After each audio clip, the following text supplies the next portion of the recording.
वरेण्यं भर्गो देवस्य धीमहि धियो यो नः प्रचोदयात्।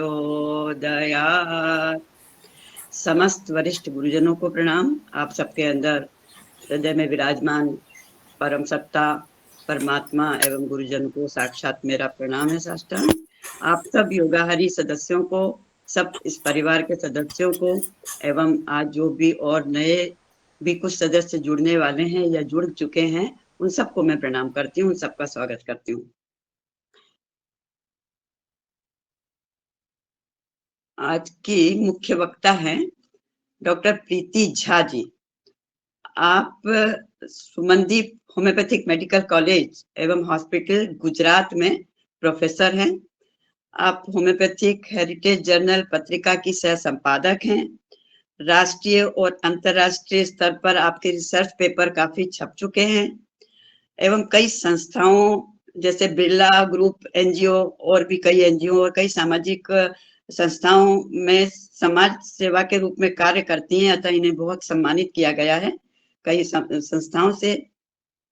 और शोधकर्ता और सामाजिक कार्यकर्ता के रूप में भी काफी जगह सम्मानित हो चुकी हैं।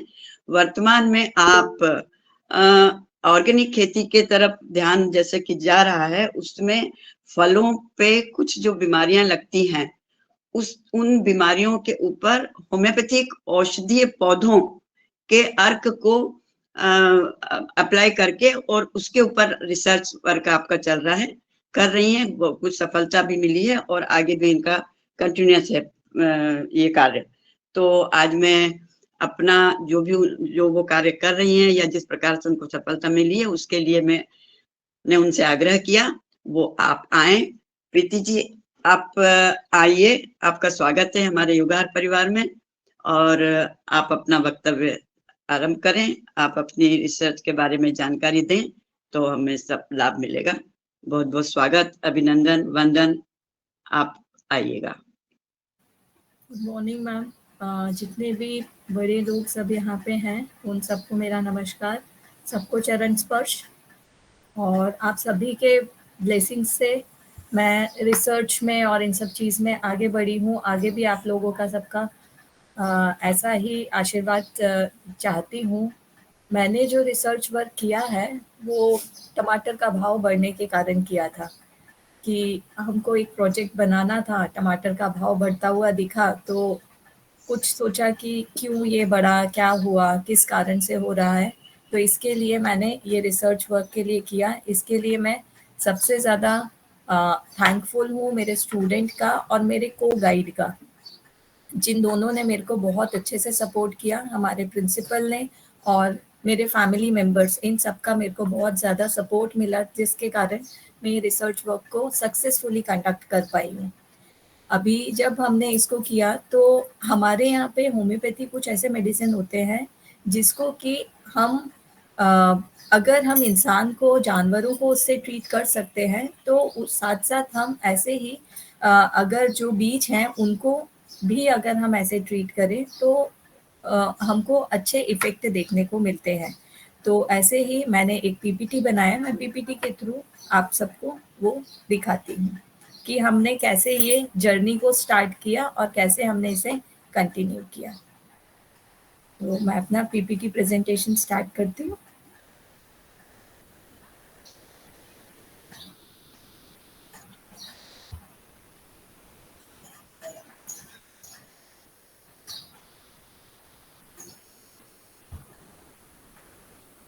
मेरा स्क्रीन दिख रहा है मैम? नहीं, आपका स्क्रीन अभी तो नहीं दिख रहा। अभी नहीं दिख रहा है। मेरा स्क्रीन दिख रहा है मैम? पीपीटी नहीं, दिख रहा है? अभी नहीं दिख रहा। प्रीति जी, प्रीति अभी नहीं दिख रहा। Okay okay.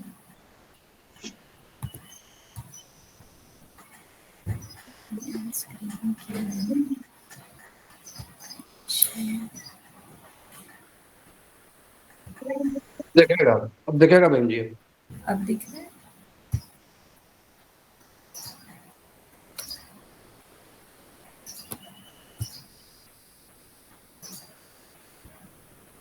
दिख रहा है अभी?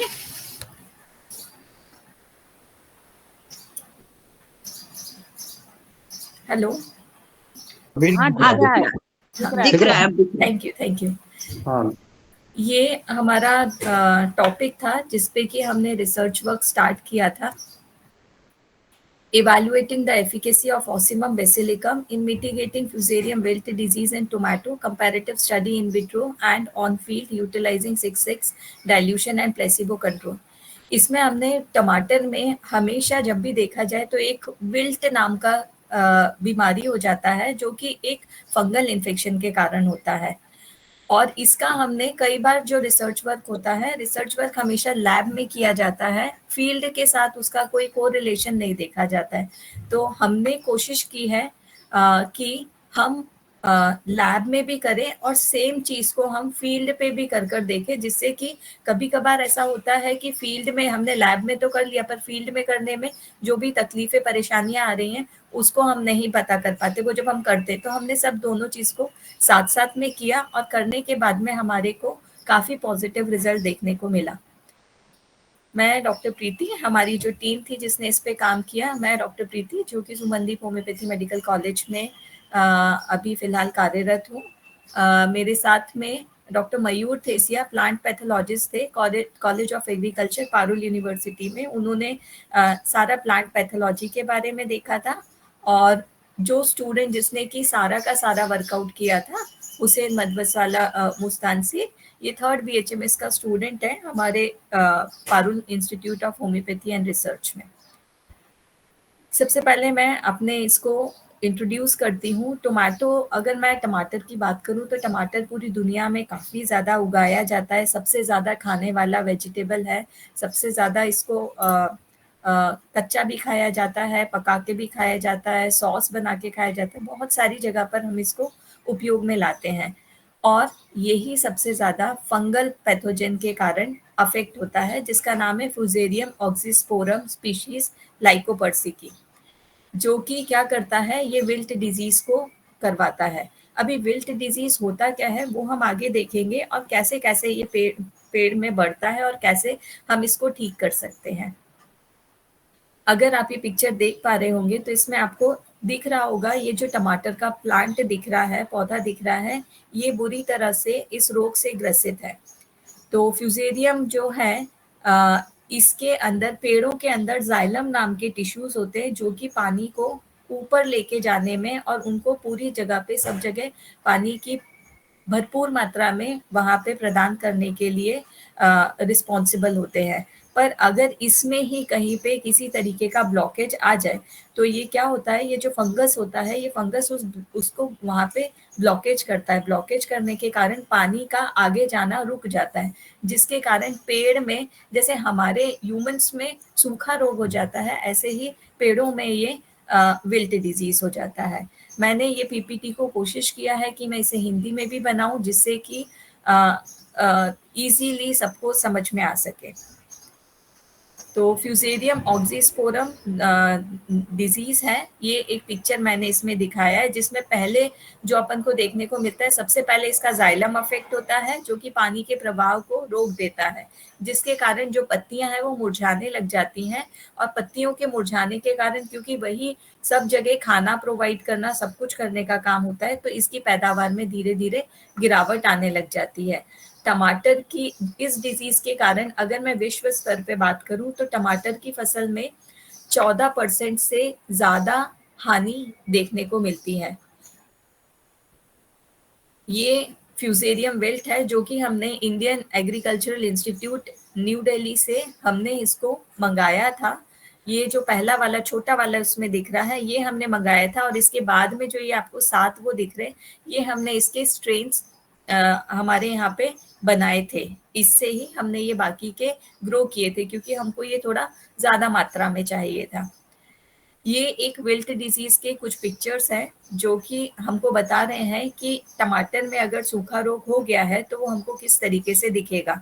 तो ये पिक्चर सिर्फ इसलिए है जिससे कि हम पहचान सकें कि हमारा जो पेड़ है वो किस उससे ग्रसित है। अभी फ्यूजेरियम विल्ट डिजीज जो है वो है क्या चीज, किससे होता है, ये तो पता पड़ गया। अभी ये जो एक तरीके से ये फफूंद है, फ्यूजेरियम जो है वो फफूंद है, और अगर ये एक बार मिट्टी में हो गया तो ये 40 साल तक वहीं पर ही रहता है, मतलब हम जब भी इसको ग्रो करेंगे तो ये प्रॉब्लम होता रहेगा। फिर अगर मैं पौधे के प्रभाव की बात करूं तो जाइलम को संक्रमित करता है, पानी और उसके पोषक तत्वों में प्रभाव को रोक देता है, पत्तियों को मुरझाना, पीला पड़ना ये देखने को मिलता है, जिसके कारण बाकी के पेड़ की जो वृद्धि है वो रुक जाती है और धीरे धीरे करके जब वो वृद्धि रुक जाएगी तो पेड़ जो है वो पूरी तरह से उसकी मृत्यु हो जाती है। पैदावार से रिलेटेड अगर मैं बात करूं तो गंभीर मामलों में पूरे खेत की फसल नष्ट हो सकती है अगर ये है। गुणवत्ता भी इसकी अफेक्ट होती है, क्योंकि अगर पेड़ को पूरी तरह से पानी और पोषक तत्व नहीं मिल रहे हैं तो जो टमाटर जिस क्वालिटी का आएगा वो भी अफेक्ट होगा, उसका साइज भी अफेक्ट होगा, उसका जो न्यूट्रिटिव वैल्यू है वो भी अफेक्ट होगा। अगर मैं वैश्विक महत्व की बात करूं तो ये रोग जो है दुनिया में अधिकांश टमाटर उत्पादक क्षेत्रों में पाया जाता है। 5 पौध रोगजनक फफूंदों में फ्यूजेरियम विल्ट जो है वो एक इसमें गिना जाता है। अभी हमको ये करने की ज़रूरत क्यों पड़ी, हमने ये रिसर्च के लिए इसी टॉपिक को क्यों यूज़ किया? सबसे पहली बात थी कि हम चाहते थे कि जो खेती है उसमें जो ये नुकसान हो रहा है इसको हम रोक सकें कुछ, और दूसरा था कि होम्योपैथी को एग्रीकल्चर में लेकर आए, जिससे कि होम्योपैथी ना कि सिर्फ ह्यूमंस को ट्रीट करे। उनको बताया था, मैं बताऊं 2 साल से परेशान हूँ इस चीज को, है ना। मेरे को जबरन में 1000 रुपए का एक्स्ट्रा लगता है, सुन रहे हैं। साथ साथ वो इसमें मेरे को 400 रुपए का पेट्रोल में मेरा आना जाना हो जाता था महीना। फिर हमारी जो जमीन है, जमीन में ये जो इन्फेक्शन हो जाता है इस इन्फेक्शन को कंट्रोल करें, मतलब एक बार हो गया तो वो 40 साल तक रहेगा, तो वो उसको भी हम कंट्रोल कर पाए। अभी इसका ग्लोबल इम्पैक्ट ये हुआ कि ये जो क्रॉप फेलियर है इसको रोका जाए, एनवायरनमेंट जो है हमारा जो वातावरण है उन सबको हम एग्रो होम्योपैथी के साथ यूज करें, और जो भी हार्मफुल केमिकल हम लोग यूज करते हैं इसको रोकने के लिए उनका यूज हम कम कर सकें। फिर इसका इकोनॉमिक सिग्निफिकेंस ये है कि होम्योपैथी वाला जो मेडिसिन है हमारा बहुत ही इसमें कम यूज होगा और ज्यादा काम करेगा, इसके अपने कुछ साइड इफेक्ट्स भी नहीं है। फिर चौथी चीज ये है कि एग्रो होम्योपैथी एक तरीके का ऐसा ब्रांच है होम्योपैथी का जिसमें कि हम होम्योपैथी दवा के द्वारा पेड़ पौधों को ट्रीट करते हैं। तो ये एक नया एडवांसमेंट, एक नया ब्रांच हुआ जिसमें कि हम वर्कआउट कर सकते हैं। ऑसिमम बेसिलिकम, ये जो मैंने दवा यूज किया है उसको मैं किस नाम से जानती हूँ, इसको आप लोगों ने भी देखा होगा, इसको हम मीठी तुलसी, राम तुलसी के नाम से जानते हैं। ये मैंने इसका पिक्चर भी इसमें लगाया है, आपने इसको यूजुअली देखा होगा आसपास में। ये एक वीड है जो कि कहीं पे भी खरपतवार बोलते हैं शायद इसे, कि ये कहीं पर भी अपने आप से उग जाती है। इसको हमें उगाने के लिए कुछ ज्यादा पेंस नहीं लेना पड़ते हैं। संस्कृत में इसे सुगंधिका बोलते हैं, अंग्रेजी में इसे स्वीट बेसिल बोलते हैं, और लैटिन लैंग्वेज जो हम यूज करते हैं उसमें हम इसको ऑसिमम बेसिलिकम बोलते हैं। ये लेमिएसी फैमिली का होता है। ऐतिहासिक और पारंपरिक अगर मैं महत्व की बात करूं तो हम लोग आयुर्वेदा हो चाहे यूनानी हो चाहे कुछ भी हो, चाहे चाइनीज सिस्टम ऑफ मेडिसिन हो, हर जगह हम लोग इसको ऐसे जीवन रक्षक पौधे के नाम से जानते हैं। हम घर में भी कोविड के टाइम पे भी सब लोगों ने सर्दी खांसी जुकाम और कोविड के टाइम पे सबने तुलसी का प्रयोग बहुत आम तरीके से किया था और उसमें वो पॉजिटिव रिजल्ट भी मिला था। सेम चीज हमने जब इसे एक्सपेरिमेंट के लिए यूज किया तो वहां पे भी हमको काफी पॉजिटिव रिजल्ट मिला। अब मैं अगर बात करूं कि ये कैसे काम करती है, हमारी जो ये तुलसी है ये यहाँ पे कैसे काम करेगी, तो इसके अंदर यूजिनॉल नाम का एक एक्टिव कंपाउंड है जो कि एंटीसेप्टिक है और एंटी फंगल है। इस कंटेंट के कारण ये जितने भी पेड़ में जो ये फफूंद लगता है इसको रोकता है। उसके साथ साथ अगर पेड़ में कहीं किसी तरीके का डैमेज हुआ है तो उसको भी ये एज ए एंटीसेप्टिक हम यूज करते हैं। फिर लीनालूल करके है, मतलब कि ये कीट रोधी है। जो आप पेस्टिसाइड यूज करते हो वो पेस्टिसाइड आपको यूज नहीं करना पड़ेगा। फिर मिथाइल कैविकॉल, ये एंटीबैक्टीरियल होता है, अगर किसी बैक्टीरिया का इन्फेक्शन हो रहा है तो वहाँ पे हम इसको यूज़ कर सकते हैं। और तीसरा है सिनेलॉल, कैम्फोर और जिनियॉल, ये इसकी जो भी बीमारी है उससे लड़ने की जो क्षमता है उसको बढ़ाता है। तो ओवरऑल अगर मैं बात करूं, ये चारों जो इसके कंपोनेंट्स हैं, इस सबके सब मिलके कंबाइंडली काफ़ी अच्छा इफेक्ट देते हैं। अगर एंटीसेप्टिक रहेगा, एंटी फंगल रहेगा, कीट रोधी रहेगा, एंटीबैक्टीरियल रहेगा, और अगर रोग की प्रतिरोधक क्षमता को ठीक करता रहेगा, तो क्या होगा कि हमारा पेड़ एकदम हेल्दी रहेगा, और हेल्दी रहेगा तो हमको एक हेल्दी फल देगा। ऑसिमम बेसिलिकम जो है, इसके बायोएक्टिव कंपाउंड्स के बारे में मैंने आपको बता दिया, और बताया कि इसमें बहुत स्ट्रॉन्ग एंटी फंगल प्रॉपर्टी होती है। मतलब कि ये जो बीमारी थी, जो ये सूखा रोग था, ये फ्यूजेरियम विल्ट जो है उसको ये रोकने में काफ़ी कुछ असरगार है। देन फिर बात करूं कि हमको यूज़ करना है तो कितने में यूज़ करना है, तो हमको 6x पोटेंसी है, जिसमें कि ये इतना पोटेंसी हमने इसलिए उपयोग में लेकर आए क्योंकि इस पोटेंसी में वहाँ पे वो जो फंगस है उसकी जो जिसके कारण वो वहाँ पे क्लॉग बना रहा था, उसका कॉलोनी नहीं बनने देगा, इतना डोज। देन प्राकृतिक कीटनाशक और फफूंदनाशक है, जो मैं पहले बोल चुकी हूँ। बीज के उपचार के लिए कई बार ऐसा होता है, हमने अपना जब ये प्रोजेक्ट स्टार्ट किया था तो हमने पेड़ को उगाने के बाद ट्रीट नहीं किया, हमने सबसे पहले बीज को ट्रीटमेंट दिया था कि उसमें अगर कोई है, क्योंकि अगर हमने सपोज 100 बीज लिए तो 100 में से अगर 10 भी बीज अगर ये फफूंद वाले हुए तो वो बाकी के बीजों को खराब कर देंगे। तो हमने सबसे पहले ये किया था कि हमने सबसे पहले ये जितने भी बीज थे उन सबको इकट्ठा करके इस दवा में भिगा कर रखा था कि उनका ट्रीटमेंट हो जाए। फिर उसके बाद हमने उसको ग्रो करने के लिए डाला था। फिर उसके बाद एक तो हमने सीड को ट्रीटमेंट दिया, मतलब बीज को उपचार दिया। फिर उसके बाद जब वो धीरे धीरे बढ़ने लग गया तो हमने उसके पत्तों पे फोलियर स्प्रे दिया, जहाँ पे कि वहाँ पे भी क्लॉगिंग करता था। और उसके साथ साथ हम ऐसा भी कर सकते हैं कि इसके साथ साथ में हम ये तुलसी को साथ साथ में जहाँ पे भी टमाटर का पेड़ लगाएं, उसके साथ साथ हम इसे साइड बाय साइड लगाते जाएं। हम इस तरीके से इसको कर सकते हैं। अभी टमाटर के कल्टीवेशन में, उसके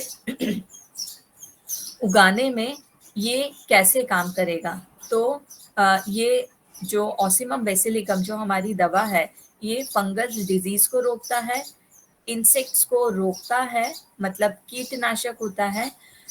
जो हमने मिट्टी यूज किया है उसको भी, उसकी भी हेल्थ को प्रमोट करता है, और जो भी फसल का क्वालिटी है उसको भी इम्प्रूव करता है।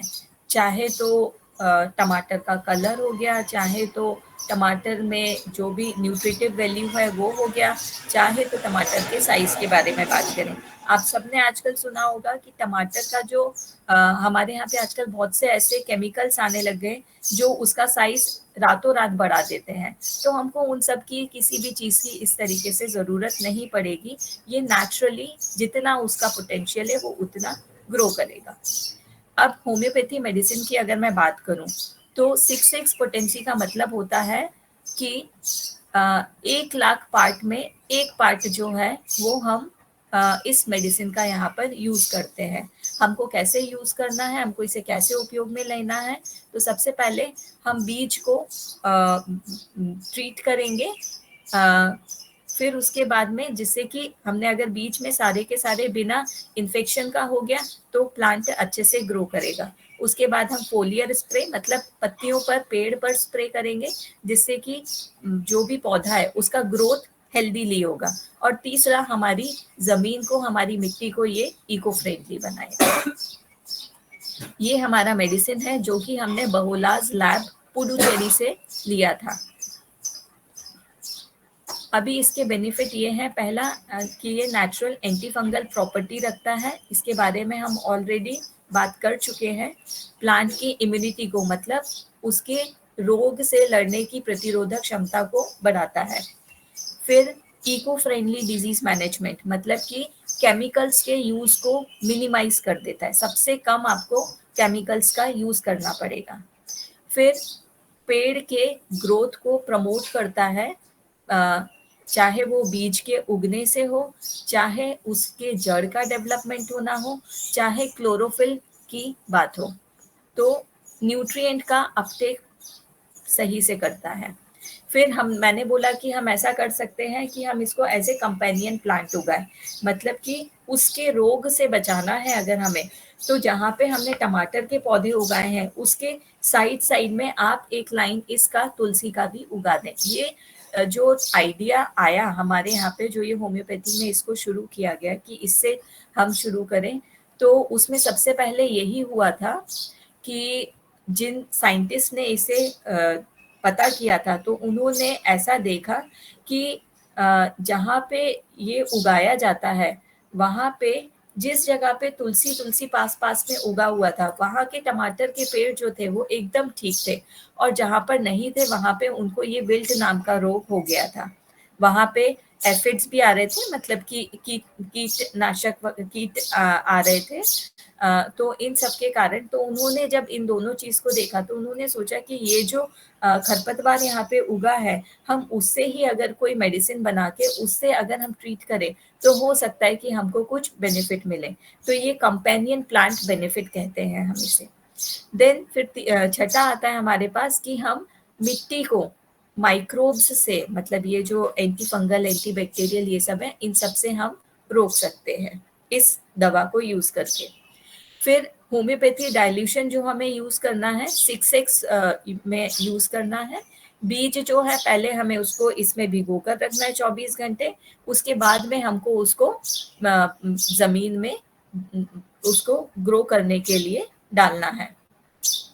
अभी इसमें हम और क्या कर सकते हैं, इसके साथ साथ हम एक और चीज कर सकते हैं कि आप लोगों ने सुना होगा कि कई बार अगर पेड़ जो है उसमें ज्यादा, ये सब हमने किया पर साथ में फिर भी कभी पेस्ट वगैरह की कीट जो है वो आने लग गए, तब हम ऐसा कर सकते हैं कि जो नीम का तेल होता है उसको पानी में मिक्स करके हम उसका भी एक एक स्प्रे कर सकते हैं कि हम ऑल्टरनेट जो है कभी हमने ये मेडिसिन का किया, हफ्ते में एक दिन छोड़ के एक दिन हम ये स्प्रे करेंगे और हफ्ते में एक दिन हम ये नीम का स्प्रे कर देंगे। सो इस तरीके से हम इसको यूज कर सकते हैं। या फिर हम क्या करें कि बॉर्डर पे कॉर्नर पे इसको हम साथ साथ में उगा दें।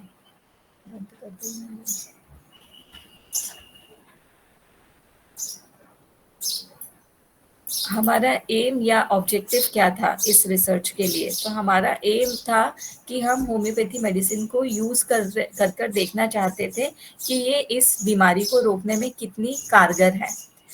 दूसरा था कि हम इसको प्लेसिबो कंट्रोल करके देखना चाह रहे थे कि किसी को हम दे रहे हैं, किसी को नहीं दे रहे हैं, किसी को नेचुरली ग्रो करने दे रहे हैं और किसी को हम सिर्फ यही दे रहे हैं। तो इन सब में हमको क्या क्या अलग अलग चीजें देखने को मिलती हैं। वैसे देखा जाए तो मैं ऑलरेडी आप लोगों को बोल चुकी हूँ कि ये जो फंगल इन्फेक्शन है ये रूट से, उसकी जड़ से आना शुरू होता है। मतलब कि अगर जड़ से आ रहा है मतलब कि पूरी की पूरी मिट्टी को वो खराब करके ही ऊपर ये चीज को भेज रहा है। फिर फ्यूजेरियम जो है उसका हर जगह ये एक सॉइल सेप्रोफाइट की तरह है, ये पूरी तरह से सॉइल को मतलब मिट्टी को खराब करता है। इसके अलावा जब भी हम इसको ग्रो करते हैं, तो जब भी हम इसे उगाते हैं तो उगाते टाइम हमारे को एक चीज का ध्यान रखना है, कई बार पेड़ का जो जड़ है वो कैसे खराब हो जाता है अगर हमने पानी का प्रोपोर्शन जो है वो प्रॉपर नहीं डाला है। कभी कभार पेड़ गल जाता है, उसका जड़ जो है वो गल जाता है। तो ये जो ऑसिमम बेसिलिकम जो हमारी दवा है वो इस प्रेशर को भी ट्रीट करती है। तो वो उसके अंदर क्या करती है कि उसका जो एक्सेसिव मॉइस्चर है उसको भी रिटेन करने का प्रॉपर्टी रखती है।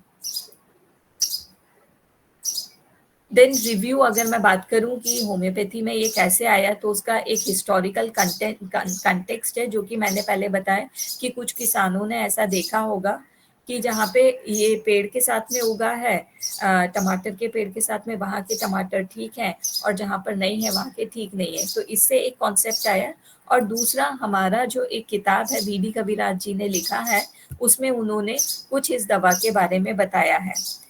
एग्रो होम्योपैथी में ये 200 साल पहले बोनिंग हासन करके एक साइंटिस्ट थे, उन्होंने इसमें किया था कि उनके पास में कुछ होम्योपैथी मेडिसिन एक्स्ट्रा थे, तो उन्होंने उनके जो प्लांट्स थे तो जितना भी एक्स्ट्रा रहता है तो उन्होंने उसको वहां पर फेंक दिया।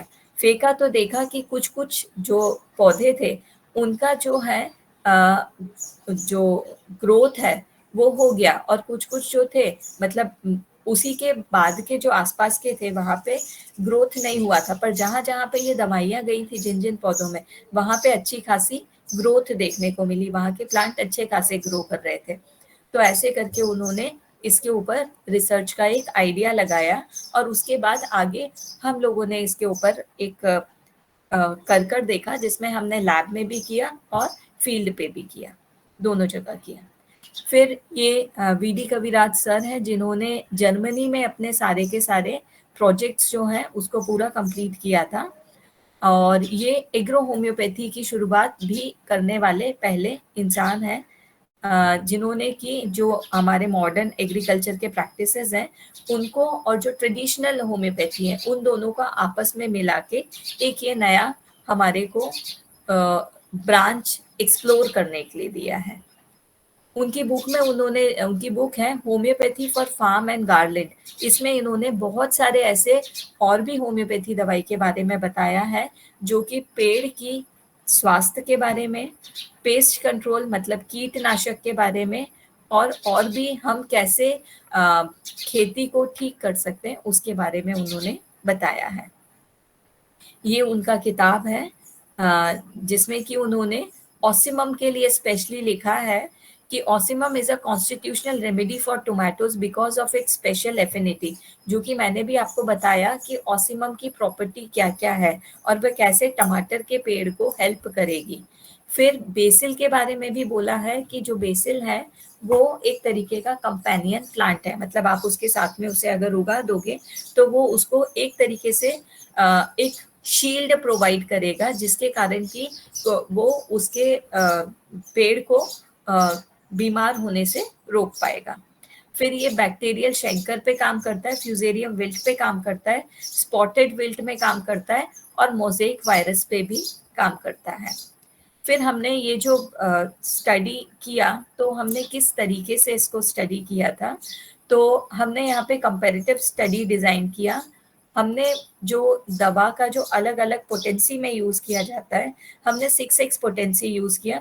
अब इस 6x पोटेंसी यूज़ करने के पीछे कारण ये था कि जो 6x पोटेंसी है उसमें जो दवा का मात्रा है वो काफ़ी ज़्यादा है एज कम्पेयर टू अगर मैं इसे और ज़्यादा पोटेंसी में लेती, क्योंकि मुझे बीमारी दिख रही है कि इतना बीमारी है तो मुझे डोज भी इतना ही देना पड़ेगा, इसलिए हमने यहाँ पे लोअर पोटेंसी यूज़ किया था, हमने हायर पोटेंसी यूज़ नहीं किया था, हमने उसे उपयोग में बिल्कुल भी नहीं लाया। सो ये हमारा क्राइटेरिया था 6x पोटेंसी यूज़ करने का। जितना ज़्यादा बीमारी होगा उतना ज़्यादा हम लोअर पोटेंसी को यूज़ में उपयोग में लेकर आते हैं। फिर स्टडी पॉपुलेशन की बात करूं तो हमने टोमेटो प्लांट, टमाटर के ही पेड़ को उपयोग में लेकर आए, हमने उसको ही चूज किया क्योंकि फ्यूजेरियम जो है, ये जो फफूंदा वाला रोग है, वो इसी में ही सबसे ज्यादा देखने को मिल रहा था। अभी यहाँ पे हमने स्टडी किया तो हमने यहाँ पे 10-10 बीज लिए थे, हमने बहुत ज्यादा इसे बड़े लेवल पे नहीं किया था क्योंकि हम लैब में भी ट्राई कर रहे थे और फील्ड पे भी ट्राई कर रहे थे। तो हमने 10-10 बीज लिए, मतलब हमने 40 बीज लिए थे।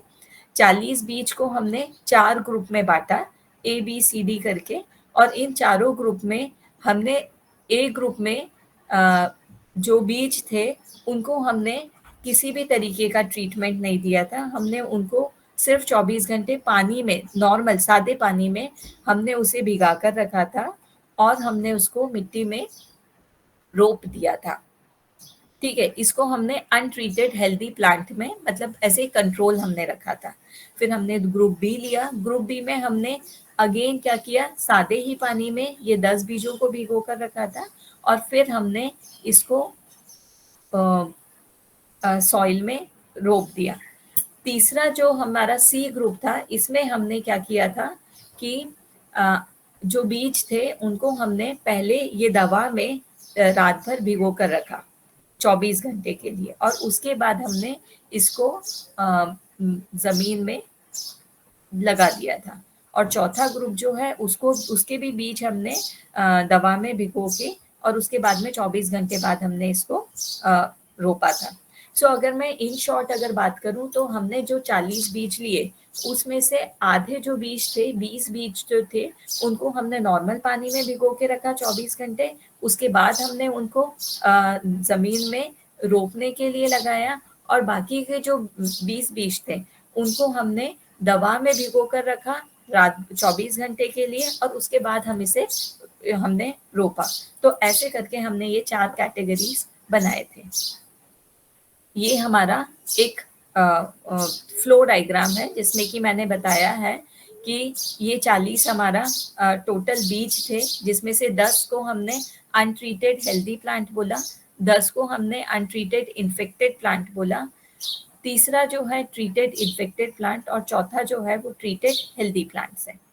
अभी हमने इसमें प्रिपरेशन कैसे किया, हमने सबसे पहले सॉइल को, मतलब मिट्टी को प्रिपेयर किया। मिट्टी जो हमको लेना था, हमको देखना था कि हमारी जो दवा है तो उसको पहले से कहीं फंगल इन्फेक्शन ना मिले। तो हमने सबसे पहले ये जो मिट्टी थी उसको हमने 5% फॉर्मेलिन सोल्यूशन से 15 मिनट तक हमने उसको स्टरलाइज किया। फिर हमने एक पॉलीथीन का कवर लगाया, और कवर लगाने के बाद हमने 7 दिन तक इसे ऐसे ही छोड़ के रखा, जिससे कि इसके अंदर पूरा गैस बन जाए। और फिर हम इसे 2 वीक के लिए छोड़ दिया था। फिर उसके बाद हमने एक ज़ैपिक मीडियम होता है, वहां पर हमने इसको लेके टेस्ट किया कि अभी इसमें किसी तरीके का इन्फेक्शन तो नहीं है। अभी आगे मैं आपको उसके फोटोज भी दिखाऊंगी जहाँ पे हमने ये सॉइल को प्रिपेयर किया था। ये हमारा तरीका था कि इसमें आप पहले देख रहे होंगे कि हमने मिट्टी को पहले फॉर्मेलिन सोल्यूशन डाला है ऐसे करके, फिर उसके बाद में आप देख रहे होंगे दूसरे फोटो में कि हमने यहाँ पे पॉलीथीन से पूरा इसको कवर करके रखा है। इस तरीके से हम करते हैं, और फिर 7 दिन के लिए हम इसे ऐसे ही छोड़ देंगे। फिर इसमें गैस बनेगा, गैस बनने के बाद जितना भी मिट्टी में अगर कुछ भी इन्फेक्शन होगा वो इसको खत्म कर देगा। फिर प्रिपरेटरी स्टेज में हमने क्या किया था कि हमने फ्यूजेरियम ऑक्सीस्पोरम, जो हमने दिल्ली से फफूंद मंगाया था, उसको, जो बीज है हमारे टमाटर के, हमने PKM1 जो है वो बीज यहाँ पे यूज किया था, उसको उपयोग में लेकर आए थे।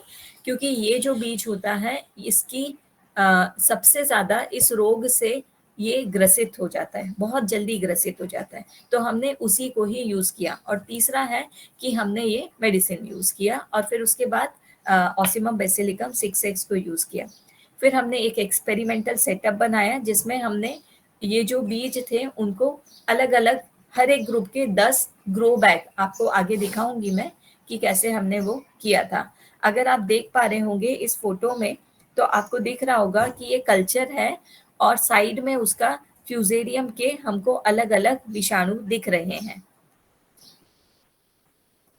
फिर प्री प्लांटिंग स्टेज की अगर बात करूं तो जब इसको उगाना था तो मैंने आपको बताया कि जब हमने मेडिसिन में हम इसे डाल रहे हैं, तो अभी मेडिसिन में डालना है तो क्या करना है, तो हमको आधा लीटर पानी लेना है और उसमें 5 बूंद ये दवा के डालना है, उसको अच्छे से मिलाना है, और मिलाने के बाद उसमें ये जो बीज हैं उनको उसके अंदर डाल देना है 24 घंटे के लिए।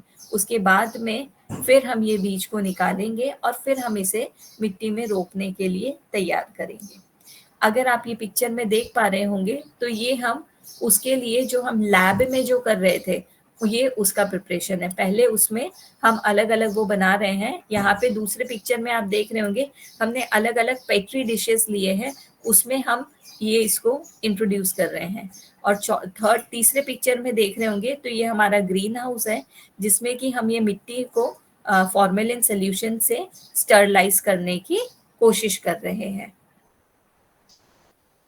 ये जो पिक्चर है इसमें आप देख सकते हैं मैंने 2 जार रखे हैं। एक जार में हमने सिंपल नॉर्मल पानी में डाले हुए बीज रखे हैं, और दूसरा वाला जो है उसमें हमने दवा मिला के फिर उसमें बीज को भिगो के रखा है 24 घंटे के लिए। यहाँ पे आप देख रहे होंगे कि यहाँ पे हमने सीड का प्रिपरेशन किया है। तीसरा जो पिक्चर दिख रहा है आपको यहाँ पे उसमें ये जो है ये जर्मिनेशन ट्रे है, इसके अंदर हमने ये एक एक करके बीज को उगाया है। फिर यहाँ पे अगर हम देखें तो प्लांटिंग स्टेज, अब हम क्या कर रहे हैं कि हम इसको जो 4 ग्रुप में हमने बांटा था, तो अभी हम उसमें अलग अलग उसमें डिवाइड कर रहे हैं। तो ये आप देख सकते हैं पिक्चर में कि हमने 10-10 बैग जो हैं ग्रो बैग्स, उसमें हमने अलग अलग ग्रुप बना दिया है, 4 ग्रुप। पहला जो ग्रुप है, पहले जो 2 ग्रुप है उसमें हमने जो इसमें जो बीज डाला है वो किसी भी तरीके से दवा उसमें नहीं है, और बाकी के जो 2 ग्रुप हैं उसमें दवा मतलब हमने सीड को जो बीज है उसको ट्रीट करके डाला है। ये जो आप ऊपर एक फोटो देख रहे होंगे उसमें आपको दिख रहा होगा कि ये छोटे छोटे पौधे जो हैं वो रोपने के लिए तैयार हो गए हैं। इनको जो हमने काले कलर के ट्रे में जो सीडलिंग ट्रे में बनाया था ये वही है। अब हम इसको अलग अलग उसमें रोपेंगे। तो ये दूसरे फोटो में आपको पौधे लगे हुए भी दिख रहे होंगे। अभी ये यहाँ पे जो है एक छोटा पिक्चर है जिसमें आपको ऑरेंज कलर का पानी जैसा दिख रहा होगा, ये वो फ्यूजेरियम है जो कि हमने दिल्ली से मंगाया था। ये उसका हमने सोल्यूशन तैयार किया है और इसको हम जड़ में डाल रहे हैं, बी, सी और डी ग्रुप में, ये 3 ग्रुप में। आप देख सकते हैं यहाँ पे ए ग्रुप में हमने कुछ भी नहीं डाला है, बी ग्रुप में, सी ग्रुप में और डी ग्रुप में, इन तीनों ग्रुप में हमने इस ये जो फफूंद है उसको हमने डाल दिया है। डालने के बाद में ये ग्रुप बी में है जो हमको देखने को मिला। तो आप देख सकते हैं कि बहुत सारी जगह पे आपको पेड़ जो हैं वो मरे हुए दिख रहे होंगे। ये ग्रुप बी का पिक्चर है और ये ग्रुप सी का है जिसको कि हमने दवा डाल के फिर उसके बीज को उगाया था। तो यहाँ पे आप पहले पिक्चर में सबसे पहले देख सकते हैं, आपको एक छोटा हरा टमाटर दिख रहा होगा कि वो उग रहा है, जबकि पीछे वाले उसमें अगर आप देखेंगे तो यहाँ पे तो सिर्फ हमको सूखा ही पेड़ दिख रहा है। यहाँ पे बहुत सारे पिक्चर में आपको टमाटर उगे हुए दिख रहे होंगे। ये हमारा सी ग्रुप है। देन हमने यहाँ पे जो ऑसिमम है उसको कैसे यूज किया, तो ऑसिमम बेसिलिकम जो ये दवा थी उसको हमने 6x पोटेंसी में यूज किया। हम इसे महीने में एक बार यूज करते हैं। इसको हमको बी, सी, डी ग्रुप में प्लांट की रिक्वायरमेंट की मतलब यानी उसको कब कैसी जरूरत है उसके हिसाब से हम उसको स्प्रे करते हैं, दवा देते हैं। ये एक आर्टिकल है जिसमें कि होम्योपैथी डाइल्यूशंस के बारे में डिटेलिंग दिया है। हमने डेटा जो ये कलेक्ट किया तो हमने देखा कि पेड़ का कितना हाइट बढ़ा है, इसके कारण कितना विल्टिंग मतलब यानी कितना जो पत्तियां हैं उनमें कितने में हमको पीलापन देखने को मिला है, बीमारी कितना सीवियर हुआ है कि नहीं हुआ है, पेड़ जो है वो हेल्दी है कि नहीं है, इन सब चीज के ऊपर हमने इसको इन पैरामीटर्स पे हमने देखा था। ये एक चार्ट है जिसमें बताया गया है कि हम कब बोल सकते हैं कि पेड़ रोग से ग्रसित है और कब हम बोल सकते हैं कि ग्रसित नहीं है। तो सबसे पहले इम्यून वर्ड हमने यूज किया है। इम्यून मतलब कि पेड़ में किसी भी तरीके का कोई बीमारी के लक्षण नहीं दिख रहे हैं, उसका तना, उसके पत्ते वो सब एकदम ठीक है, उनमें कुछ भी हमको ऐसे एकदम नॉर्मल प्लांट की तरह दिख रहा है। दूसरा जो है वो रेजिस्टेंट है, उसमें 5% जैसी हमको पत्तियां जो हैं वो हमारे को पीली और सूखी हुई दिख रही है, उसको हम बोलते हैं रेजिस्टेंट ग्रुप में डालते हैं। तीसरा आता है हमारे पास कि हमें 6 से 10% जैसी टोटल जो पेड़ है उसमें 6 से 10% जैसी जो पत्तियां हैं वो उनमें ये पीलापन और सूखापन वो देखने को मिल रहा है, तो हम इसको बोलते हैं मॉडरेटली रेजिस्टेंट। फिर इसके बाद चौथा वो आता है जिसमें कि 11 से 20% पत्तियां हमको इससे ग्रसित दिखती हैं, इसको हम बोलते हैं मॉडरेटली ससेप्टेबल। फिर पांचवा आता है जिसमें कि पत्तियां 21 से 50%, मतलब पूरे पेड़ में से अगर 50%, 25 से 50% जैसी अगर पत्तियां पीली हो रही हैं, सूख रही हैं, इसका मतलब कि ये सबसे ज्यादा ससेप्टेबल हो गया। और 50% से अगर ज़्यादा हो जाता है तो हम उसको हाईली ससेप्टेबल बोलते हैं। तो ये एक क्राइटेरिया है जिससे कि हम ये फ्यूजेरियम वेल्ट का सिवियरिटी स्केल ग्रुप है, जिससे कि हम बताते हैं कि बीमारी कितना बड़ा है। देन इधर पे हमने देखा कि इसका पोटेंशियल पेस्ट कंट्रोल कितना है। तो हमने अकेले इसके ही ऊपर काम नहीं किया, हमने इसको जब हम कर रहे थे उस समय हमने ये देखा कि इसने ना कि सिर्फ सी ग्रुप में इसको बीमारी को रोका है, इसके साथ साथ ये जो पेस्ट है, कीटनाशक है, उसको भी इसने कंट्रोल किया है।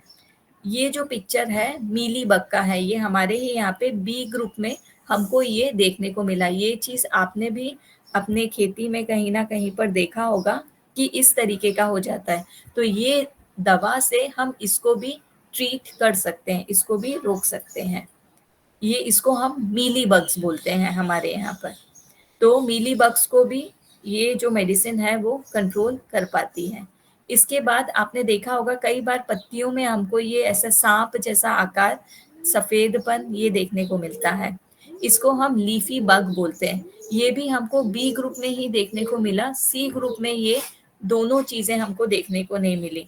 तो हम रिसर्च कर रहे थे इस चीज पे कि ये फंगल इन्फेक्शन को रोक सकता है कि नहीं, पर इसके साथ साथ जब हम दवा के बारे में डिटेलिंग लेते हैं तो उसमें उसने बोला था कि ये और भी बीमारियों को रोकता है, मतलब बैक्टीरिया को भी कंट्रोल करता है, बीमारी के लिए रोग प्रतिरोधक क्षमता को भी बढ़ाता है, और तीसरा बोला था कि ये कीटनाशी भी है।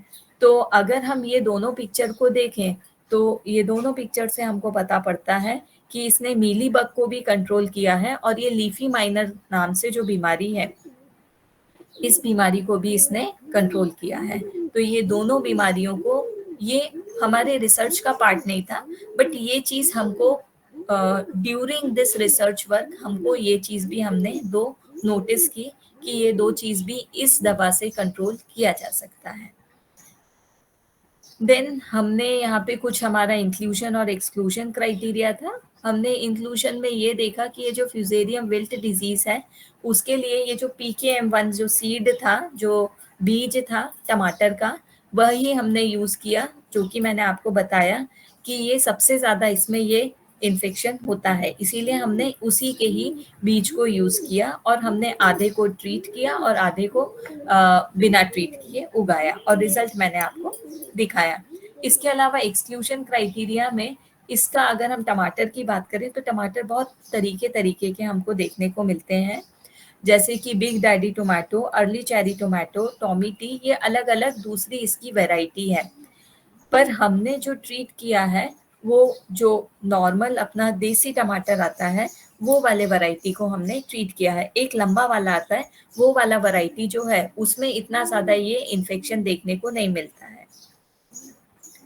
नेक्स्ट आता है असेसमेंट क्राइटेरिया। तो असेसमेंट क्राइटेरिया की अगर मैं बात करूं तो हमने यहाँ पर 4 ग्रुप में डिवाइड किया था और डेटा को कंपेयर किया है।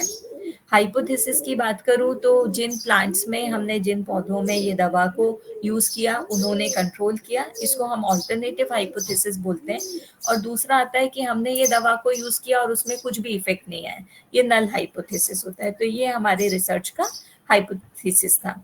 अभी हम इसको, हमारा फ्यूचर प्लान जो था, हमने कैसे इसमें काम किया, 1 महीना जैसा हमारे को ये सारी चीजों को, प्योर कल्चर को, आइसोलेशन मेथड, इन सब चीज में लगा।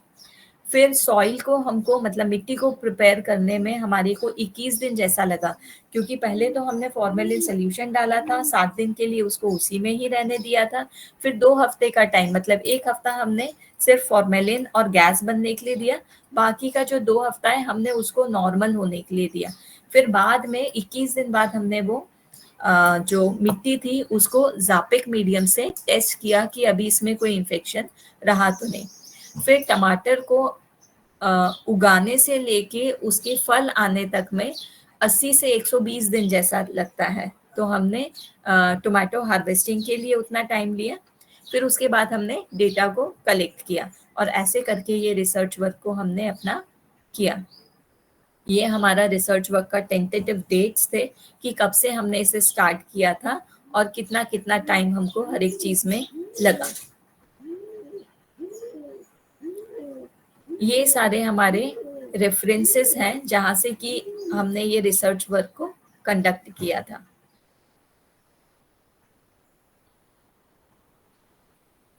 Thank you. अगर कोई क्वेश्चंस हैं तो आप पूछ सकते हैं।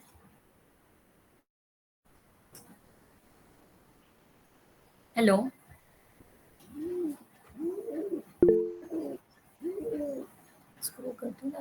मैम नमस्कार। नमस्कार सर। मैं अजित सिन्हा बोल रहा हूँ नागपुर से। हाँ जी। ये जो 6x पोटेंसी जो लिया है आपने, हाँ ये जी। इसकी क्या क्वांटिटी होगी? मान लीजिए 200 लीटर पानी में मिलाना है या 500 लीटर पानी में मिलाना है, तो क्या कितने ml इसको यूज सर करेंगे इसके हम? लिए जब हम बीज को उगा रहे हैं तब हमने जी 60 सीड लिए थे, क्योंकि कुछ उगते हैं और कुछ नहीं उगते हैं। तो जी हमने हाँ आधा लीटर पानी लिया था और उसमें हमने 5 बूंद सिर्फ, है ना, 5 बूंद ही इसको दवा को डाला था। जी हाँ, वो देख लिया मैं, वो स्टेटमेंट आपका था। लेकिन जनरल यूज जब करेंगे, मान लीजिए ड्रेंचिंग जनरल करना यूज है या अगर हम स्प्रे। कर रहे हैं, जैसे मैंने आधा लीटर में 5 बूंद लिया, 1 लीटर अगर आप ले रहे हो तो उसमें 10 बूंद डालोगे, 10 लीटर ले रहे हो तो 50 बूंद डालोगे, ऐसे। करने का कष्ट करें। जी धन्यवाद। जी मैडम ने धन्यवाद। बहुत अच्छा प्रेजेंटेशन दिया है और एक नई दिशा होम्योपैथी, एग्रो होम्योपैथी के फील्ड से इस मंच पर बताई है। मैडम, मैं जानना चाहता हूँ कि आपके जो एक्सपेरिमेंट्स है, तो उसका जो रिकमेंडेशन बोलेंगे किसानों के लिए, वो क्या है? और पर एकड़ बोलो या आधा एकड़ के लिए जो भी रिकमेंडेशन है, तो उसकी कॉस्टिंग क्या होंगी अगर कोई किसान इसको अपनाना चाहता है? तो इस बारे में आपका गाइडेंस बताइए।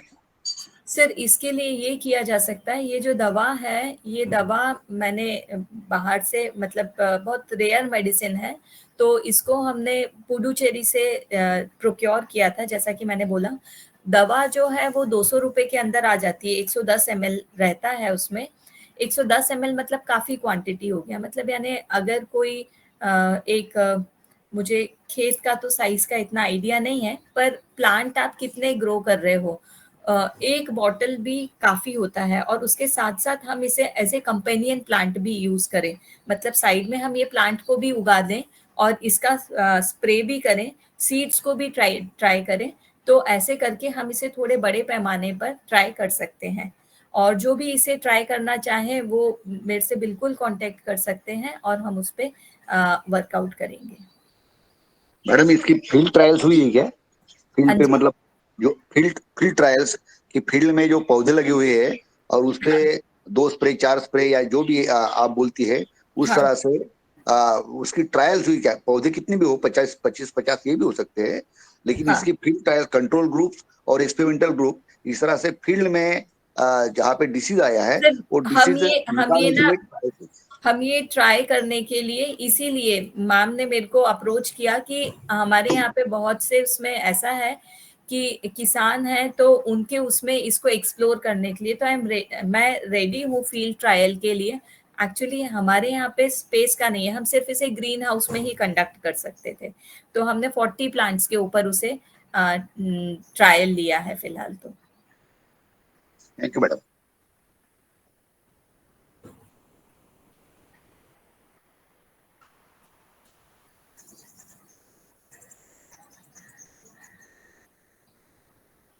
आदरणीय रमेश चंद जी, भाई साहब आपका हैंड रेज है, आप अपना प्रश्न कर लें। जी ओम, सदन को नमन। आज हमारे मुख्य अतिथि महोदय ने एक और नई दिशा हम लोगों को दी है खेती के लिए, कि जिसमें होम्योपैथी का किस तरह से उपयोग हम खेती में कर सकते हैं। मैडम, मेरा निवेदन ये है कि खेत में जो हमारे खेत में ये जो, जिसको हम श्यामा तुलसी कहते हैं, राम तुलसी कहते हैं, हाँ जी। ऐसे बहुत सारे पौधे लगे हुए रहते हैं, हाँ है ना। और जैसे आपने 6 पोटेंसी की बात की है, हाँ तो जैसे मदर अर्थ निकाला जाता है, तो हाँ क्या हम इनकी पत्तियों को उबाल करके और उसका स्प्रे करेंगे तो कुछ लाभ होगा क्या? आपका क्या मत है इसमें? सिर्फ पत्तियों को उबाल के तो मैं उसके बारे में तो नहीं बता पाऊंगी। मैं मेडिसिन के यूज के बारे में बता सकती हूँ, या फिर आप उसको साइड बाय साइड उसके साथ साथ में उगा दे, जी क्योंकि एक दवा देना और ऐसे करके एक डिकॉक्शन जैसा देना, ये दो चीजें अलग अलग हैं।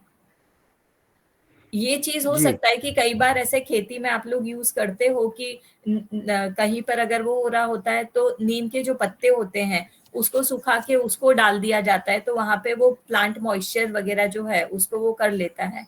पर ये उबले हुए पानी के उसमें मुझे ज्यादा आइडिया नहीं है सर। जी, तो मतलब इसको करके देखना पड़ेगा कि इसका क्या हो जी, सकता है। आप जी ट्राई कर सकते हैं, और अगर आप मेडिसिन का ट्रायल लेना चाहते हैं तो आप बिल्कुल संपर्क कर सकते हैं। जी जी मेडिसिन हो का कॉस्ट जो है वो भी बहुत ज्यादा नहीं है, वो 200 रुपए के अंदर ही आ जाती है, और एक बॉटल जो है वो उसमें 110 ml जैसा आता है, और आपको एक बार में जो यूज करना है, सपोज अगर आपने 10 लीटर भी पानी यूज किया तो उसमें आपका 100 ड्रॉप ही जाएगा, तो उसमें भी आपका इतना ज्यादा वो नहीं है। आप अगर कुछ एरिया है लैंड का आपके पास में जहाँ पे कि आप ये ऑन फील्ड ट्रायल करना चाहते हैं, इसका फोलियर स्प्रे भी करना है हमको, मतलब पत्तों के ऊपर भी स्प्रे करना है, बीज को भी ट्रीट कर देना है, फिर हम उसमें हफ्ते में 3 बार सुबह शाम मौसम के अनुसार हम उसको डोज देते हैं। जैसे हमको भी कोई बीमारी होती है तो डोज जो रहता है वो हम बीमारी का लेवल देख के डोज डिसाइड करते हैं, तो सेम मैनर प्लांट का भी हमको देखना है कि किस सिवियरिटी पर है, उसके अकॉर्डिंग उसका डोज हम प्लान।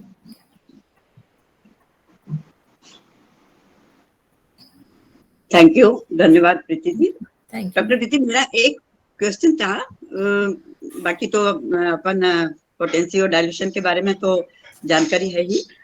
जैसे 6x आप बोल रहे हो ना, हाँ मैम। तो 6x और 6c what is that means, because उसमें जो है डाइल्यूशन जो हम लेते हैं तो 6c लिक्विड डाइल्यूशन जो आ जाता है, और 6x अगर लेंगे तो वो तो पाउडर फॉर्म में होगा। नहीं मैम, ये 6x जो है हमने डाइल्यूशन फॉर्म में भी अवेलेबल है, और उसको हम अगर पाउडर्ड फॉर्म में लेंगे तो ma'am it is not easy, हमारे लिए इजी नहीं होगा उसको यूज करने के लिए। अगर हम डाइल्यूशन के फॉर्म में लेंगे तो हमको एक प्रॉपर मेजरमेंट रहेगा कि कितने ड्रॉप्स लेना है, कितना डालना है। अगर पाउडर्ड फॉर्म में कभी ज्यादा भी हो सकता है, कभी कम भी हो सकता है। नहीं, तो 6x जो है वो अपन डाइल्यूशन फॉर्म में भी बनवा सकते हैं, मतलब वो उसमें बन रहा है बिकॉज क्योंकि वो डेसिमल उसमें है ना, और वो सेंटिसिमल उसमें रहता है डाइल्यूशन।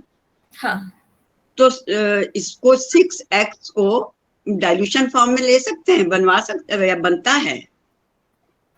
क्योंकि जैसे अभी तक जो अपन ने जितना मतलब फार्मेसी के बारे में जान रहे हैं, तो एक्स पोटेंसी जो है वो डेसिमल में है और सी पोटेंसी सेंटिसिमल में है। तो जनरली जो हमारी बायोकेमिक मेडिसिन वगैरह भी आती है तो एक्स पोटेंसी में एक्स में ही आती है ना, तो all are in powder form. But ये जो है, अच्छा एक बात और कि क्यू में कर सकते हैं पर बीज का, जैसे आपने क्यू में मैम हमने नहीं किया, क्योंकि जैसे वो एक सर अभी बोल रहे थे कि हम इसको उबाल के और फिर उसके पानी को यूज करें, है ना, तो सेम मैनर वो तो अलग हो जाएगा। नहीं वो बात तो अलग हो जाएगी। सेम मैनर हम जो मदर टिंचर है वो भी मतलब यानी उसको इमर्स करके रखेंगे और फिर उसके बाद में उसको यूज कर रहे हैं, दैट इज क्यू प्रिपरेशन, है ना। बट यहाँ पर जो है हम उसको थोड़ा सा अपग्रेड कर रहे हैं, क्योंकि यहाँ पे जो बीमारी है वो हमको एक फिजियोलॉजिकल लेवल पे दिख रहा है, तो फिजियोलॉजिकल लेवल पे दिख रहा है तो हमको डोज भी फिजियोलॉजिकल डोज देना है, इसीलिए हम लोअर ट्राइचुरेशंस पे काम कर रहे थे मैम। बिल्कुल, चलो बहुत सही। अच्छा, ये जो है अपना ओसिमम बेसिलिकम, तो जो हमारी जो नॉर्मल तुलसी, जैसे मैंने ये क्वेश्चन आपसे पहले भी किया था ना उस समय, कि जो नॉर्मल तुलसी हमारे घरों में जो होती है, दैट इज राम तुलसी और एक श्याम तुलसी। हाँ तो पर उस समय मतलब आपने ये कहा था कि ना थोड़ा सा ये डिफरेंट है मैडम, ये हाँ। बॉटनिकल प्लांट थोड़ा डिफरेंट है, तो वो किस प्रकार से डिफरेंट है? ये जो हमारी राम तुलसी और श्याम तुलसी है इससे अलग है ये वाली की? यस मैम, मैम ये उससे थोड़ा डिफरेंट है। अगर ये आप पिक्चर में देखेंगे तो मैं आपको पिक्चर में दिखाती हूँ। नहीं जा रहा है ऊपर, नहीं जा रहा है मैम। मैं ये पिक्चर में दिखाती हूँ आपको। अगर आप इसके प्लांट को देखोगे तो आपको इसके लीव्स जो हैं वो जो हमारे घर में जो तुलसी उगा है उससे ये डिफरेंट दिखेगा।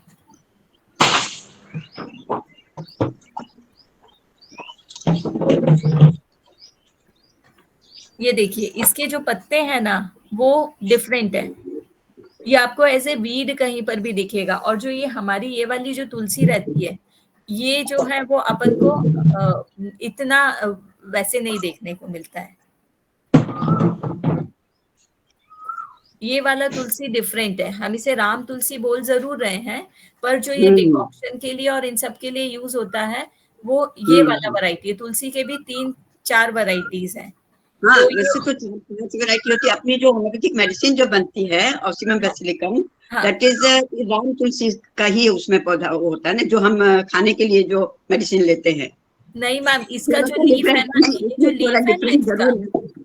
हाँ हाँ इसका जो लीफ है ना इसका साइज अगर आप देखें ना तो वो वेरी हम्म। करता है दूसरे वाले से। राम तुलसी में अगर आप देखेंगे तो उसका जो ये बाली आती है ना उसमें वो व्हाइट कलर की और वैसे रहती है, थोड़ा डल कलर में रहती है। पर इसका जो रहता है ना ऑसिमम बेसिलिकम का, उसका ये देखिए ये वॉयलेट और इस सेंस में दिखता है। हाँ, तो ये वो जो एक आती है को जिसको मारवा तुलसी बोलते हैं, हाँ वो उसमें इसी प्रकार का हाँ जी, फ्लावर हाँ जी, रहता है, हाँ जी। मारवा तुलसी। वो भी जनरली घरों में लगाते हैं और उसकी भी बहुत मेडिसिनल यूज बहुत है एज ए डायरेक्ट, और उसका मेडिसिन तो बनता ही है। तो मेरे ख्याल से ये जो इसमें दिख रहा है चित्र में वो दिख रहा है मारवा तुलसी का, मुझे ऐसा लग रहा है सब। हाँ जी मैम। और उसको देखना पड़ेगा फिर बारीकी से। हाँ चलिए। ओम ओम और मैम, ये जो भी आपने जो जिसके भी तुलसी प्रश्न वो सब। दिखाई है ना, हाँ जी। हाँ, हमारे यहाँ इसको राम तुलसी बोलते हैं और ये इसको लगाने से स्नेक नहीं आते हैं ऐसा हमारे यहाँ बोला जाता है। सर स्नेक नहीं आते हैं वो इसीलिए बोल रहे हैं कि पेस्ट कंट्रोल में, और ये ना इसका स्मेल भी होता है, इसका ना खुशबू भी होता है। तो हो सकता है कि खुशबू के कारण ऐसा हाँ, ये बात सही है। ये कहना है कि स्नैक नहीं आते हैं, इसको घर में लगाना चाहिए और स्मेल इसकी तेज होती है। इसका जूस निकाल के, डायरेक्ट जूस निकाल के कान के दर्द में, सिर के दर्द में, और भी खैर औषधि उसके तो उपयोग बहुत हैं। तो वही दिख रहा है कि वो वाली तुलसी है शायद, ये मारवा तुलसी।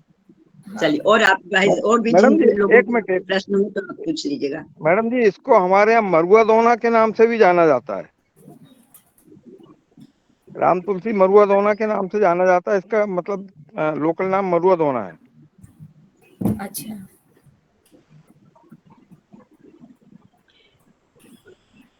हमारे पास बहुतायत से है ये। तो सर आप इसको आपके यहाँ पे टोमेटो प्लांट्स को, टमाटर के बीजों को उगा के और उसके पास में इसका एक लाइन जहाँ पे ये है वहां पे इसके साथ में इसे ग्रो कर देखिए, क्योंकि हमने जो वो किया है हमने मेडिसिन के साथ में किया है। आप उसके साथ में कर देखिए कि अगर इसको ग्रो करने से कितना इफेक्ट आता है, क्योंकि हमारे उसमें हमने किया है तो उसमें तो इफेक्ट आया है।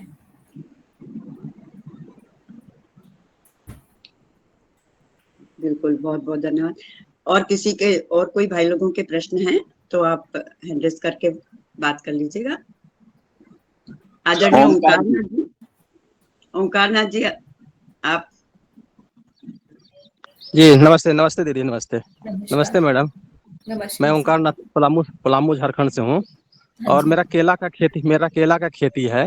और इसमें जहाँ तक इसमें जानकारी मिला कि इसमें पौधा मेरा सूख रहा है, तो यूट्यूब आदि से जानकारी प्राप्त किए तो इसमें पता चला कि फ्यूजेरियन बिल्ट का समस्या है। तो क्या ये आपका सोल्यूशन इसमें काम करेगा क्या? बिल्कुल काम करेगा। आप उसमें 1-2 बार ये जो मेडिसिन मैंने बोला है उसका फोलियर स्प्रे, मतलब मैंने पत्तों के ऊपर और जड़ में आप इसको डालकर करिए। जी जी जी जी। और इसमें ऐसा मतलब या पौधा लगाते समय क्या करना फिर पड़ेगा क्या? पौधा जिसमें लगाते प्लांट समय, लगाते हैं, हाँ, जैसे आप बता रहे थे कि बीज को भी इसको इससे उपचारित करना है, तो क्या पौधा लगाते समय भी यूज कर सकते हैं क्या इसको? देखिए अभी पहले तो हमने जो एक्सपेरिमेंट किया उसमें हमने उसमें पौधा यानी बीज के ट्रीटमेंट से, क्योंकि हम एक रिसर्च वर्क कर रहे थे। अभी फील्ड पे जब कर रहे हैं तो हमें जिस फेज में मिल रहा है हम वहां से सिर्फ ट्रायल ही कर सकते हैं। तो आप फूल यानी पत्तों के ऊपर स्प्रे करके उसके रूट में डाल के, जड़ में डाल के, इसका कंसंट्रेशन मैं ऑलरेडी आपको बोल ही चुकी हूँ कि अगर आधा लीटर पानी है तो उसमें 5 बूंद जैसा डालना है, और ऐसे करके उसको डालकर करिए। इफेक्ट आपको जरूर से देखने को मिलेगा। जी जी जी जी जी, धन्यवाद। जी धन्यवाद।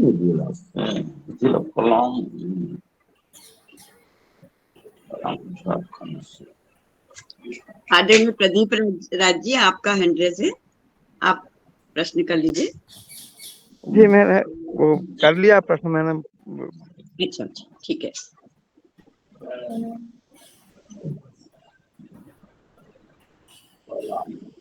दिनेश सर जी का एड्रेस था, दिनेश सर।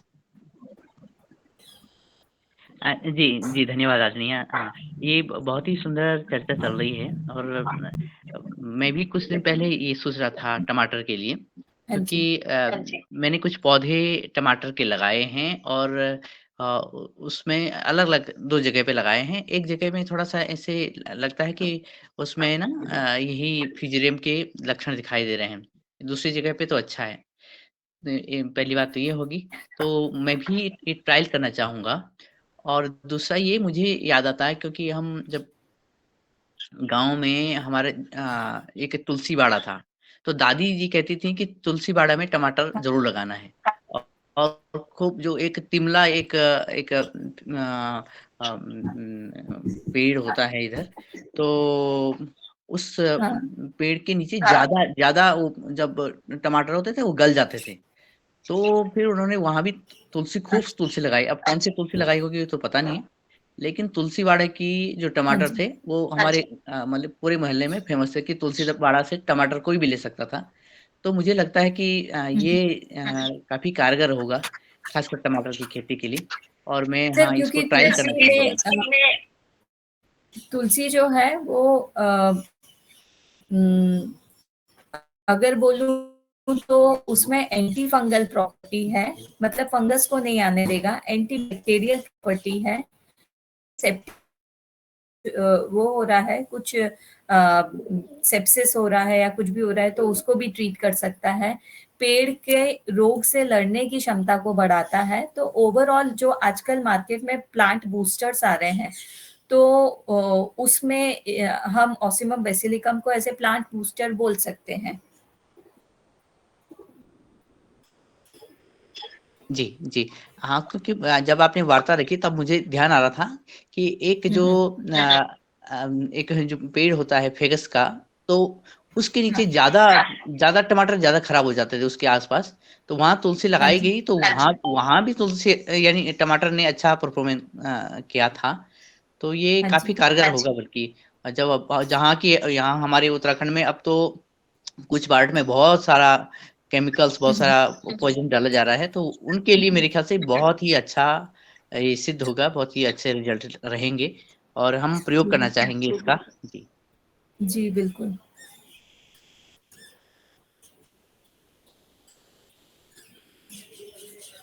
आदरणीय पवन कुमार जी, आपका यदि कुछ प्रश्न है या जो कुछ बोलना है तो आप। जी जी, धन्यवाद। जी धन्यवाद कुसुम जी, बहुत सुंदर प्रेजेंटेशन डॉक्टर प्रीति का आज रहा है। और हम तो संयोगवश कल भी टमाटर के ऊपर कुछ बातचीत हो रही थी, और उसकी जो एक डॉक्यूमेंट्री थी मैंने एक ग्रुप में भी डाली थी कल। वो विषय खैर अलग था, लेकिन मुद्दा जो है वो टमाटर के ऊपर है। अच्छा। और ये तुलसी का जो हमारा पौधा है, घर घर में तुलसी, हर आंगन में तुलसी का, शायद इसीलिए ही इसका प्रासंगिक हमारी संस्कृति में इसका उपयोग किया जा रहा है, इसलिए तुलसी को पूजा जा रहा है। शायद उसका एक कारण ये भी है कि जो भी चीजों को हमारी संस्कृति में पूजा जाता है, उसका किया जाता है, उसका कुछ ना कुछ वैज्ञानिक महत्व हमें बाद में धीरे धीरे पता लगता है। पहले तो हम जी बिल्कुल। ये सोचते थे कि इसको ऐसा ही है या इसका कोई उपयोग नहीं है, लेकिन धीरे धीरे जैसे हम इसको विज्ञान को समझते जा रहे हैं और उसमें शोध करते जा रहे हैं, तो हमें और ज्यादा चीजें उसके बारे में जो जानकारी मिल रही है और जो समझ हमारी विकसित हो रही है, वो यही है कि इन पौधों को जो हमें ज्यादा महत्व दिया गया, जिसको पूजा गया, जिसको अपने पास रखने का संदेश दिया गया है, वो निश्चित रूप से हमारा ये जो इतिहास है ये बहुत पुराना है और संस्कृति से मिलता जुलता है। ऐसा भी एहसास हुआ है कि कई बार विदेशी जो लोगों ने हमसे बताया है, उसको हमने उसको ज्यादा महत्व दिया, अपनी चीज हम भूलने की तरफ हम भूल गए और हमने उसको ज्यादा ध्यान नहीं दिया। लेकिन मुझे लगता है कि ऐसी चेतना हमारे इसमें फिर से आ रही है। तो ये जो कार्य है कि इस पर्सपेक्टिव से, इस साइंटिफिक पर्सपेक्टिव से, कि होम्योपैथी मेडिसिन का उपयोग हम कृषि में भी कर सकते हैं। आयुर्वेदा में तो पहले से ही करते आ रहे हैं, और ये सब चीजें जो है ये करने वाली चीजें हैं। और इसको एक जो लोग इसके तुलसी के पौधे नहीं लगा सकते हैं, जैसे तुलसी वाड़ा की बात इन्होंने कही थी, हाँ जी। तो लेकिन उसका उपयोग आपका मुझे लगता है कि पहले तो तुलसी को उगाना चाहिए, इसका इंटरक्रॉपिंग करनी चाहिए। आपके जानकारी के लिए, हमारे कई सारे किसान बुंदेलखंड में, उन्होंने जब तुलसी को उनको एक क्रॉप के रूप में दिया गया, तो उनकी काफी ज्यादा एक तो कम दिनों में होने वाला फसल है, और उससे उसका जो इजी बीज ग्रो है और उसकी जो भी इजी उसका, कर जाता है। हाँ जी, हाँ जी, तो उसमें करीब इस बार का आंकड़ा हम लोग देख रहे थे, करीब 15 करोड़ का उनका टर्नओवर हो गया किसानों का। आमदनी हो गई, ट्रिपल हो गई। 3,000 हेक्टेयर एकड़ में ये एरिया का एक्सपेंशन हो गया, और बिना कुछ ज्यादा मेहनत किए हुए, ज्यादा मेहनत भी नहीं करनी पड़ी। तो इस तरह से ये तुलसी का पौधा अपने आप में एक अद्भुत पौधा है। अपने अद्भुत पौधे होने के साथ साथ इसके जो गुण हैं और इसकी जो हमारी वैल्यू है, इसकी जो सांस्कृतिक वैल्यू है, इसकी रिलीजियस वैल्यू भी कह सकते हैं, तो उसकी वजह से इसको ये महत्व दिया गया है। अब सवाल ये है कि कौन कौन लोग इस योगाहार मंच में इसका ट्रायल करेंगे। जो आपने लैब में कर दिया, जो आपने पॉली हाउस ट्रायल्स कर दिए, पॉलीबैग ट्रायल्स कर लिए, अब इसको कुछ जहाँ टमाटर की खेती होती है और वहां पर हम कई तरह के स्प्रे करते हैं, तो मॉडल शायद ऐसा बनना चाहिए। ऐसा मुझे लगता है कि टमाटर के पौधे लगा, एक टमाटर का पौधा लगा, तो कितने टमाटर के पौधे के बीच में एक तुलसी का पौधा लगे। एक तो तरीका ये हो गया कि उसका ट्रायल ये जी किया बिल्कुल। जाए, जिससे कि उसका कंट्रोल हो सके। और ये भी देखना है कि जो एक्टिव इंग्रेडिएंट सिक्रीट होता है तुलसी की वजह से, शायद यूजिनॉल आपने बताया था, यूजिनॉल, हाँ तो ये भी यूजिनॉल। कोई, हाँ, उसकी पोटेंसी या उसकी मात्रा कितनी होती है, ये अलग तरह का रिसर्च हो गया कि उसकी मात्रा कितने पौधों को, उसकी जड़ों से अगर यूजिनॉल निकलता है तो उसका स्प्रेड कितना हो रहा है, वो यूजिनॉल कितना स्प्रेड हो रहा है, तभी वो कंट्रोल करेगा। तो उसका जी जो जी। के माध्यम से कितने एरिया को एक तुलसी का पौधा, कितना एरिया को, कितनी सॉइल को वो कवर कर सकता है।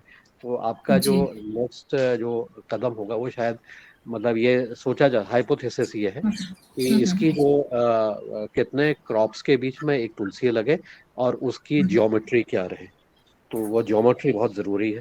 तो तुलसी का पौधा जी। भी लगे और ये लगे, तो क्या इसका क्या अर्थ हुआ? इसका अर्थ ये हुआ कि जो पौधों का आपस में अंतर संबंध है, उसको हम आसानी से समझ सकते हैं। ये भी एक हमारी हाइपोथेसिस हो सकती है कि इसको हम अंतर संबंध को समझे, एक दूसरे के ऊपर निर्भरता को समझे, कॉम्प्लीमेंटरिटी को समझे, और उसके आधार पर हम कार्य को अगर करते हैं, तो निश्चित रूप से ये किसान के लिए अपने खेत की फिजिक्स और ज्योमेट्री को समझने के लिए भी एक तरीका फिजिक्स को और बायोलॉजी को समझने का एक और शोध का एक विषय हो सकता है, जिसको कि संभवतः जो खेत में आपके ट्रायल है, पॉट ट्रायल नहीं, शायद खेत में जो ट्रायल है, शायद अगर वो यूजेनॉल सॉइल के थ्रू जा रहा है तो उसके थ्रू उसकी क्या कंडीशन रहेगी, ये होगा। अगर यूजेनॉल के कण जो है हवा में भी घुलने हैं तो उसके लिए अलग तरह की ट्रायल की जरूरत पड़ेगी।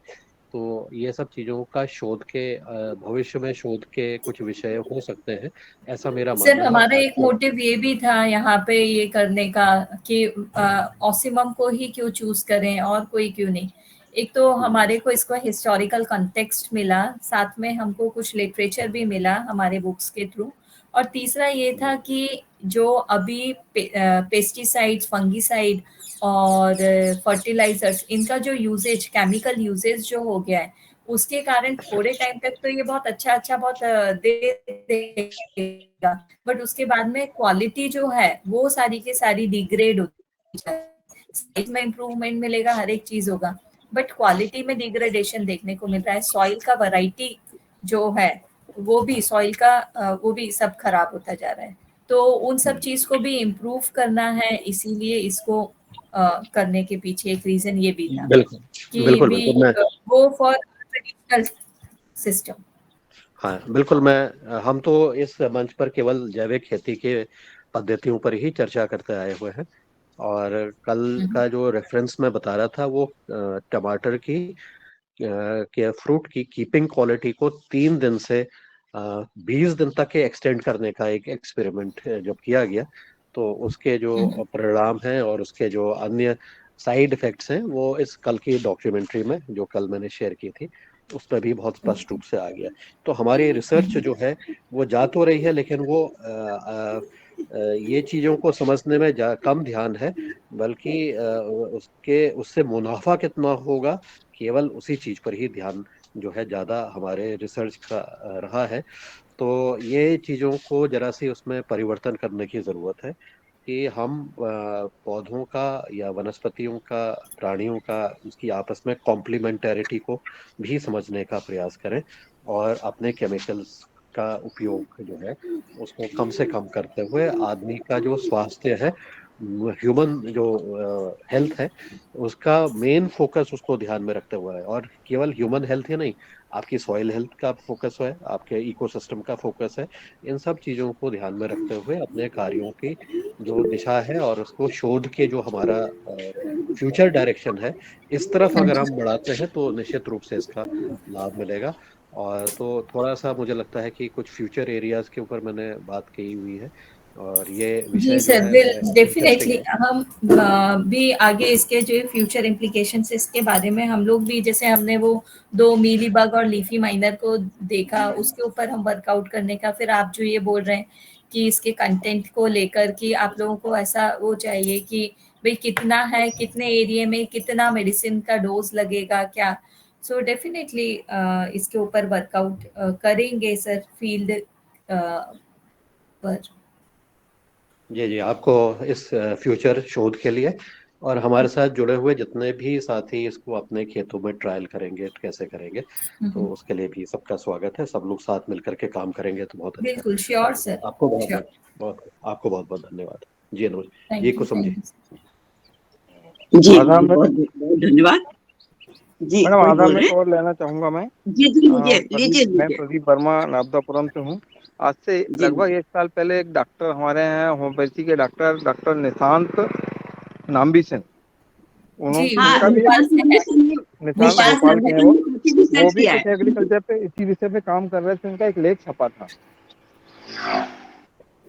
नहीं सर, उन्होंने थैलेसीमिया के ऊपर काम किया है और सिकिल सेल एनीमिया पे काम किया है उन्होंने, दोनों ने, और काफी सक्सेस मिली है उनको, काफी उनके लेक्चर्स भी हुए हैं और उनके आर्टिकल्स भी सारे निकले हैं।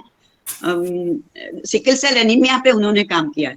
उसके बाद उन्होंने एग्रीकल्चर के ऊपर भी काम किया था, उन्होंने लेख में आया था। उन्होंने चालू किया है, पर अभी उतना उस पे वो इस पे ज्यादा जा रहे हैं, सिकिल सेल एनीमिया पे। प्रीति जी आपको मालूम होगा ना?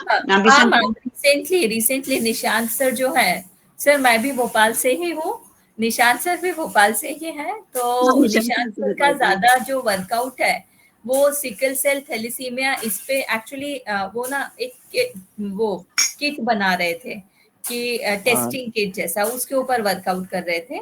और एग्रो पे तो सर का अभी इतना मैंने नहीं सुना। निशांत हाँ, इटारसी से हैं एग्रो के ऊपर नहीं सुना है मैंने भी, मैंने नाम्बिसन से अभी बात भी recent- की थी कल ही निशांत मैंने से। कल ही सर का एक पोस्ट देखा जिसमें सर ने अगेन एम्स के डॉक्टर्स के साथ में भी वापस से वो सिकल ट्रेट के ही बारे में ही उनका डिस्कशन है, और उसी पे ही उन्होंने वो दिया हुआ था। कल ही मैंने हाँ, वही देखा। सिकल पे कर रहे हैं, वो हाँ जी। सिकल पे उनका काम चल रहा है और अच्छा है, सक्सेस मिल रही है काफी उनको। हाँ जी। तो उसी पे ज्यादा, अभी एग्रो पे तो मेरे भी जानकारी में नहीं है कि एग्रो पे उन्होंने काम किया, बट निशांत तो उसी में लगे हुए हैं। चलिए, और किसी आप और किसी सज्जन का और कोई भाई बहन का प्रश्न तो नहीं है, तो फिर हम समापन की ओर चलते हैं। हमारे आदरणीय मुनीलाल जी भाई साहब उपस्थित हैं क्या?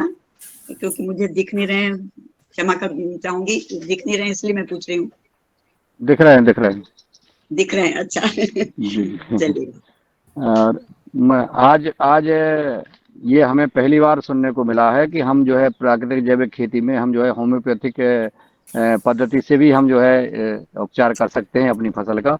ये किसानों, पूरे पतंजलि किसान सेवा समिति और पूरे देश के किसानों की ओर से आदरणीय आज की हमारी मुख्य वक्ता बहन जी को, डॉक्टर साहब को बहुत बहुत शादुबाद, बहुत बहुत प्रणाम।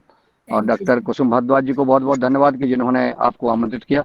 आपसे निवेदन है कि भी इस कार्यक्रम में इसी प्रकार से जुड़ते रहें, और मैं निवेदन करूंगा डॉक्टर कुसुम भारद्वाज जी से कि आज के इस कार्यक्रम को बस आभार करके समापन करने का कष्ट करें। जी धन्यवाद।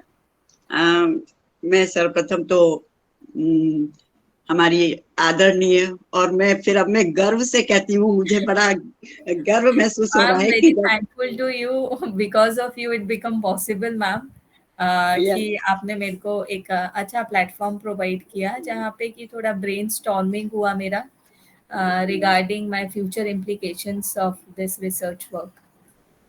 तो मैं ये सदन को बताना चाहती हूँ कि डॉक्टर प्रीति आज से 15 साल पहले हमारी स्टूडेंट रह चुकी हैं, हमारे कॉलेज की ही निकली हुई है।